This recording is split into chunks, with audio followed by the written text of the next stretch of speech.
Today, we are back with our annual Minnesota Vikings list of free agents entering the 2022 free agency class. Now, first, we obviously have to take a look at a new head coach. After that, we have to take a look at the in-house decisions when it comes to our in-house free agents, unrestricted and restricted free agents in the 2022 class. So you take a look at this, though, Minnesota Vikings, it doesn't look very good. It does not look very good. The 2022 free agency class for the Vikings, we have 22 players expected to hit free agency. Of those 22 players, 9 of those players are starters on our team. So yeah, it's going to look pretty difficult. Not only that, but the Vikings have only $7.3 million in cap space. Yes, that's 7.3 when you have 22 players entering free agency. Doesn't look very good for this Vikings team. But we'll take a look at how they should spend this $7.3 million. Also, a couple other decisions the Vikings have to make when it comes to extending players and when it comes to trading away players, we'll also take a look at. So stay tuned on this Morning Kickoff podcast, because going forward, we're going to take spend a lot more time taking a look at this future for this Vikings team. So we're going to head on over to our list right here. We have all of our players right here. We have 22 players. This is on Over the Cap if you'd like to go along with us. But we're going to start off with the lowest players who have not played much of any play time. So we're going to go off of their snap count percentages this season. Starting off with Dakota Dozier. Now, Dakota Dozier is one of the most hated Vikings on our team. Rightfully so. He's been a terrible guard. He started a lot of games at right guard for the Vikings. However, he's a veteran backup guard who can play on our team.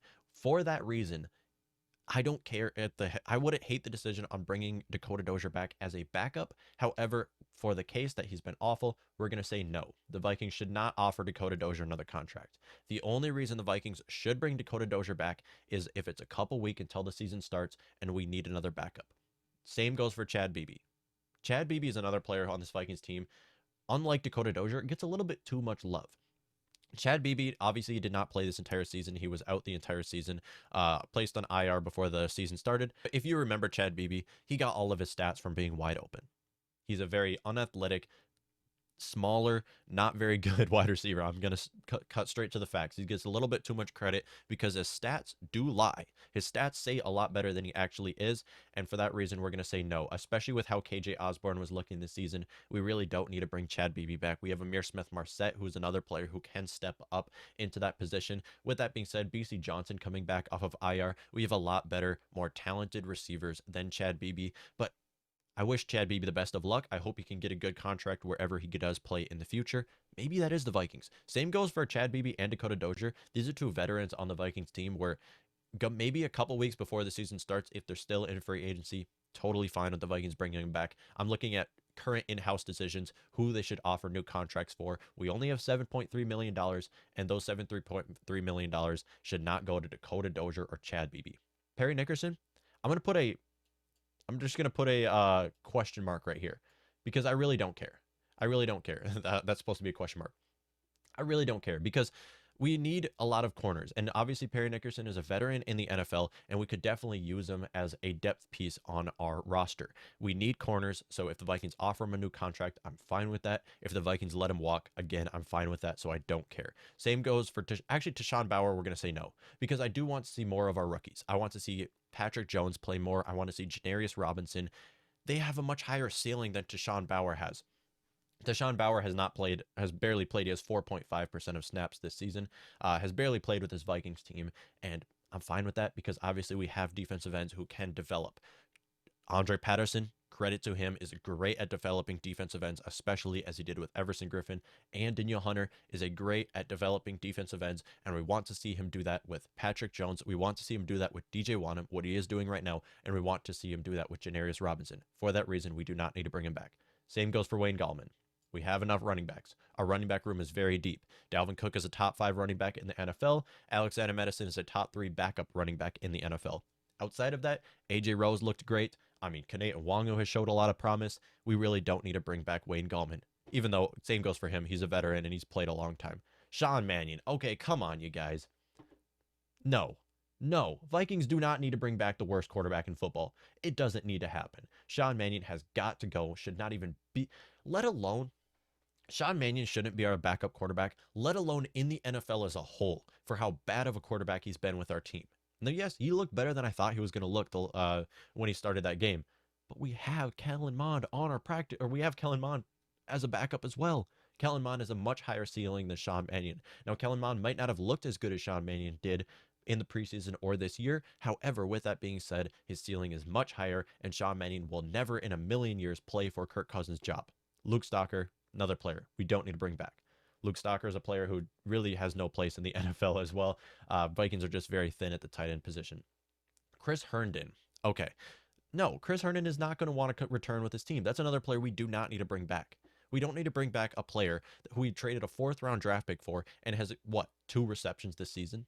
He's not even going to want to return. If you offer him a new contract, he's saying no because he can be a top 2 tight end somewhere else in the NFL. Should be a starter or a very good backup somewhere in the NFL. The Minnesota Vikings just don't know how to use tight ends, it looks like. D.D. Westbrook. Now we're talking because D.D. Westbrook's a player who is very loved by this team and does have a place on our team. With that being said, I don't care. I really don't care because D.D. Westbrook, Vikings are going to look the same with or without him. He has seen barely any play time this season. And coming in maybe as a wide receiver 5 if the Vikings don't get a new wide receiver. I'd like the Vikings to swing in a wide receiver maybe 5th or 6th round in the draft.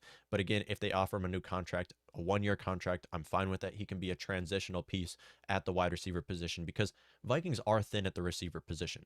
I mean, we have a great wide receiver tandem in KJ Osborne as our wide receiver 3 who's developed into it. Obviously, Justin Jefferson and Adam Thielen being a very good tight end or wide receiver duo. Outside of that, BC Johnson, he showed some promise in his rookie season and he's back for 1 more year. If he doesn't pan out, it's good to know that we have a veteran like D.D. Westbrook. So I'd be fine with the Vikings bringing him back. Rashad Hill, yes. Yes. Because Rashad Hill gets too much hate. Rashad Hill, yes, he looked terrible as a starter this season, and he has. But with that being said, he is a veteran. He is 30 years old. 30-year-old veteran who has done a great job stepping in as a backup. Rashad Hill is a backup left tackle, right tackle, left guard, right guard. He backups every offensive player, no matter the position. I mean, center, obviously, he's not going to play center. The other positions, he is a very good backup, and the Vikings should bring him back as a backup. Obviously not a starter, but he's a good backup, so the Vikings should offer him a new contract. $2.3 million is a lot of money, so hopefully it's not that much in next season. But that being said, Jordan Berry and Greg Joseph, we're going to throw these players together and say, no, Vikings should not offer new contracts to them. Actually, I don't care. I don't care about Jordan Berry, but Greg Joseph, we should look to a new kicker. Either way, they're special teamers. Doesn't really matter a whole lot. Everson Griffin, unfortunately, no. We should not offer Everson Griffin another contract with what he's been through. I hope him the best in life. I hope he's doing well and all. But again, Vikings are not going to offer him a new contract. Mason Cole. This is interesting. I really want to ask you guys what you think about offering Mason Cole another contract. He's done terrible, but so is Garrett Bradbury. Having a good backup center would be huge for us. And for that reason, I'm going to put a question mark because I don't care if the Vikings bring back Mason Cole. I know he's been awful, but I'd be totally fine with the Vikings bringing back Mason Cole as a backup center who can actually maybe step in for Garrett Bradbury because they both looked bad. But again, Mason Cole, 26-year-old player, can maybe be a future starter at the center position because Garrett Bradbury is expected to hit free agency in 2023. If he looks bad, if he has another bad season, Mason Cole can be a future starter at the center or at least play for the future starter role for the Vikings. Sheldon Richardson, no, we don't have the money to pay Sheldon Richardson. Sheldon Richardson will not be a starter on our team, so should not want to come back. We don't have the money to pay him, so we should not offer a new contract to a player who we're going to pay that much money to and is not going to be a starter. So now we're going to move on to the next players. So let's exit out these guys because we already went through them. Okay, Nick Vigil. This is where it gets a little bit more interesting because Vigil hasn't had a good season with the Vikings, and no, they shouldn't offer him a new contract. We don't have the money. He's only worth $1.75 million, but again, I'd like to see the Vikings try to look to the future at the edge rusher position because Vigil is not an edge rusher. He isn't, and he hasn't been this season. We want to look to outside linebackers that can get to the passer and be a lot better against the run. For that reason, Vikings should not bring in Nick Vigil. As a matter of fact, we should see more of Chaz Surratt going forward. We should see more of Blake Lynch because we really don't have the money. We don't have the money to continue to pay these players. Mackenzie Alexander, terrible. Absolutely not. Has been one of the worst corners in football this year. And that is the biggest need going into this offseason is the cornerback position. You should not offer a new contract to Mackenzie Alexander. It should not happen for how bad of a season that he had. Now, you can argue he's a veteran. He's been playing in the NFL a long time. It'd be good to have a player like him on our cornerback room. Have you watched the Vikings this season? Have you watched what Mackenzie Alexander has done this season? He's made every opposing wideout look like a superstar. Mackenzie Alexander does not deserve a starting role, let alone a role on the active roster as a whole. Mackenzie Alexander should be a practice squad guy next year because he has been terrible. Anthony Barr, I would love to bring Anthony Barr back, but he is not going to return with the Vikings. I'm sorry, it's not going to happen. Vikings shouldn't offer him a new contract because we simply just don't have the money. Anthony Barr should be making a lot more than $10 million. He's not going to take a pay cut to play for a team that no longer has Mike Zimmer. Him and Mike Zimmer have a great relationship, and if Mike Zimmer's gone, which he will be, Anthony Barr will go as well. He's not going to play with the team, despite the fact that his best friend Eric Hendricks plays here. He's not going to take a pay cut to stay with the Vikings once again, like he did a few years ago with the Jets. Now, the Jets have been bad, but I'm sure he regrets that decision because of how bad the Vikings have been as well. Anthony Barr deserves a lot better. I will say that right now. We're basically slapping Anthony Barr in the face by giving him another pay cut when he doesn't look as good as he should be looking as an edge rusher over with another team. Patrick Peterson, finally, a player I actually want to bring back. Yes, 100% the Vikings should bring back Patrick Peterson. Yeah, I understand he's washed. I understand he's not a top 5 corner in the NFL anymore. Put that aside.